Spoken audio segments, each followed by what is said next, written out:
Dinosaurs, जो रेंगने वाले जीवों के वंशज थे, लेकिन आकार में बहुत ही बड़े।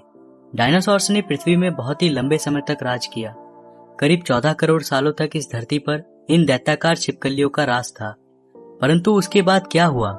आखिर ये डायनासोर्स कहाँ विलुप्त हो गए? आखिर वो कौन सी घटना थी जिसने इनका नामो निशान मिटा दिया?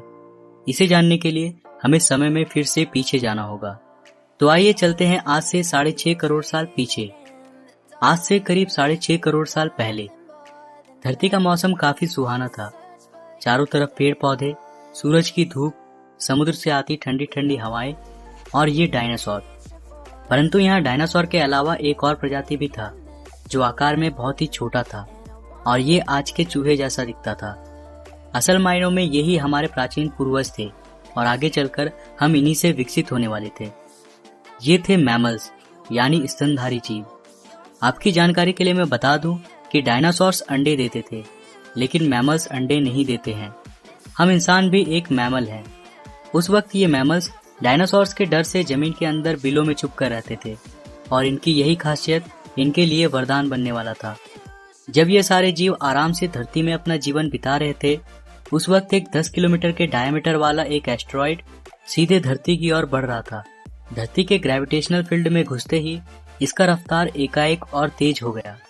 प्रत्येक सेकंड के साथ साथ ये धरती के करीब और करीब बढ़ता जा रहा था। करीब 70,000 किलोमीटर प्रति घंटे के रफ्तार से ये धरती के वायुमंडल में प्रवेश करता है।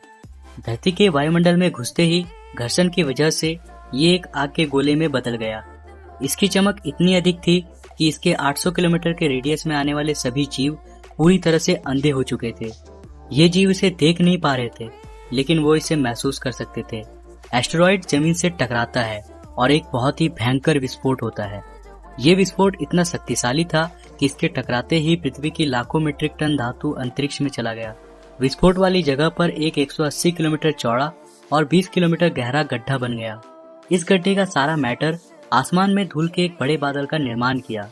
इतने बड़े टक्कर की वजह से भूकंप की तरंगे धरती के क्रस्ट में कई किलोमीटर दूर तक चली गई। इस वजह से समुद्र में विशालकाय लहरों का निर्माण हुआ और एक के बाद एक सुनामी की लहरें चारों तरफ बढ़ने लगी। धरती के महाविनाश की प्रक्रिया का आरंभ हो चुका था। इस विस्फोट में रेडिएशन की मात्रा इतनी बढ़ गई कि इसके 800 किलोमीटर के दायरे में आने वाले सभी जीव जलकर पूरी तरह से राख बन गए।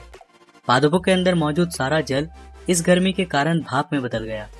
इस महाविनाश में उड़ने वाले जीव इन जमीनी खतरों से बच गए थे, लेकिन ये तो बस महाप्रलय की शुरुआत थी। विस्फोट की वजह से जो लाखों मीट्रिक टन धूल और पत्थर अंतरिक्ष में गया था, ठीक